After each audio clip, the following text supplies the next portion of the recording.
Baik, Assalamualaikum warahmatullahi wabarakatuh. Perkenalkan, kami dari kelompok 9 akan mempresentasikan mengenai proses produksi kertas yang berkualitas. Adapun anggota dari kelompok 9 ada Delania Alia, lalu saya sendiri Melani Kristi, Putri Herlina, Raden Muhammad Bukti, dan juga Ridwan Ahmad. Selanjutnya,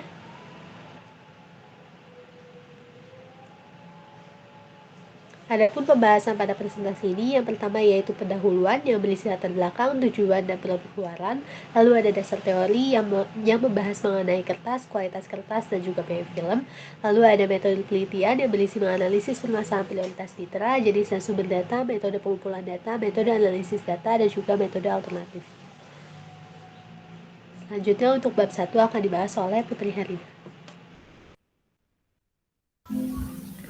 Baik, selanjutnya ada latar belakang, di mana industri kertas itu adalah industri yang mengolah kayu sebagai bahan dasar untuk memproduksi kertas yang berbahan dasar dari selulosa.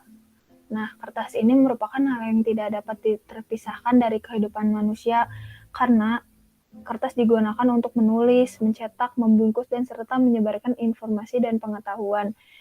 Di mana industri kertas ini adalah industri yang semakin maju dan berkembang. Tingkat keberhasilan dari industri kertas ini yaitu pastinya menghasilkan kertas yang baik dilihat dari segi kualitas dan produktivitas kertasnya. Nah, di mana sebelumnya ada permasalahan pada industri kertas, yaitu terdapat biofilm yang menyebabkan penurunan kualitas kertas. Nah, salah satu solusi untuk mendapatkan kertas yang berkualitas ini yaitu dengan mencari alternatif bahan yang digunakan. Alternatif bahan yang digunakan ini akan bertujuan untuk memperkuat kertas dan mengontrol biofilm dan meningkatkan nilai resistensi kertas tersebut. Adapun tujuannya itu yang pertama yaitu mengidentifikasi faktor-faktor apa saja yang mempengaruhi kualitas kertas. Yang kedua itu mengidentifikasi permasalahan yang menyebabkan penurunan kertas, dan terakhir adalah menyusun solusi untuk meningkatkan kualitas kertas tersebut. Nah, adapun produk luaran ini, produk yang akan dihasilkan dari proyek ini adalah solusi untuk meningkatkan kualitas kertas.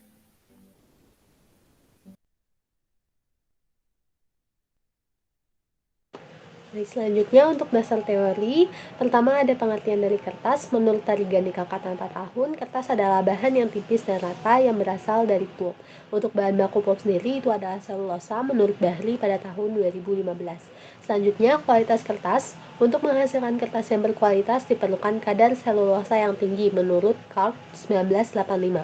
Lalu, adapun sifat-sifat kertas yang menentukan kualitas kertas menurut Adi dan Susanto pada tahun 2012 itu meliputi yang pertama diantaranya ada ketebalan yang merupakan jarak antara permukaan sisi atas dan sisi bawah kertas. Lalu ada kelembaban yaitu persentase kandungan air di dalam kertas. Lalu ada arah serat yaitu distribusi serat pada selembar kertas. Ada blackness yaitu banyaknya cahaya yang dipantulkan dari permukaan kertas. Lalu ada kehalusan yaitu merupakan derajat kehalusan dari permukaan kertas. Selanjutnya dari sifat-sifat kertas ini dapat terjadi penurunan kualitas kertas yang diantaranya disebabkan oleh adanya biofilm. Biofilm sendiri itu merupakan mekanisme mikroorganisme melekat pada permukaan material hidup dan tidak hidup menurut Donlan pada tahun 2002. Selanjutnya.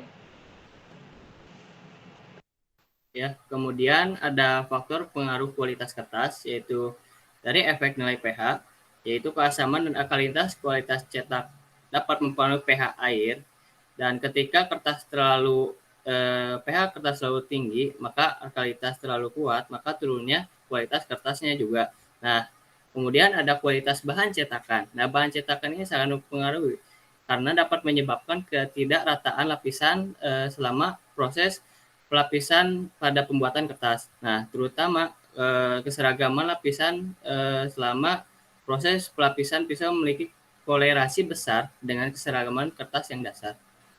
Selanjutnya.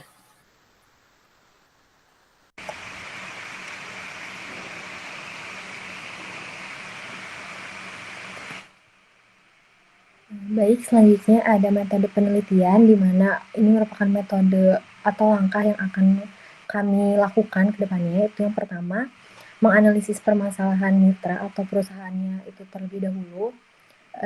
Di sini kita mengidentifikasi masalah apa yang terjadi di perusahaan tersebut, dan permasalahan mitra yang kami dapatkan gitu sudah kami diskusikan meliputi adanya lost time selama proses produksi kertas, juga adanya fluktuasi mikroba parameter atau mikroba parameternya itu naik turun, yaitu yang meliputi DO, nilai DO, pH, ORP, dan konduktivitas, dan juga terbentuknya biofilm yang dapat menyebabkan penurunan kualitas kertas. Lalu setelah kami menganalisis permasalahan tersebut, itu melakukan studi literatur. Di sini kami akan mengidentifikasi faktor-faktor yang mempengaruhi kualitas kertas. Lalu ada pula jenis dan sumber data yang digunakan, itu adalah data sekunder, yang datanya ini itu berasal dari perusahaan tersebut. Lalu metode pengumpulan datanya itu menggunakan dokumen atau data perusahaan sejak bulan Juni hingga Agustus 2021. Setelah didapatkan data-data tersebut, lalu dianalisis data tersebut menggunakan uji normalitas, di mana uji normalitas ini tuh adalah sebuah uji yang dilakukan dengan tujuan untuk menilai sebaran datanya itu pada sebuah kelompok data atau variabel, apakah sebaran datanya itu terdistribusi normal atau tidak. Nah, hasil dari uji normalitas ini dapat digunakan untuk melihat atau menentukan lost time itu pada proses produksi kertas. Lalu uji T ini tuh digunakan untuk mengetahui pengaruh dari masing-masing variabel. Nah, uji T ini tuh dapat digunakan untuk menentukan parameter mikrobanya tadi. Seperti itu. Lalu selain itu juga ada metode alternatif yang akan dijelaskan oleh Ridwan. Oke, baik. Terima kasih, Drania. Oke, selanjutnya ada metode alternatifnya. Nah, yang untuk yang digunakan oleh kelompok kami itu menggunakan metode Sigma, yaitu yang intinya itu ya untuk berfokus pada peningkatan kualitas kertas sendiri dengan mengurangi pemborosannya, ya. Lalu dengan membantu organisasi menghasilkan produk dan layanan yang lebih baik untuk proses pembuatan kertas itu sendiri. Dikembalikan ke moderator. Baik, ini ada daftar pustaka yang digunakan sebagai acuan dalam penulisan proposal kami.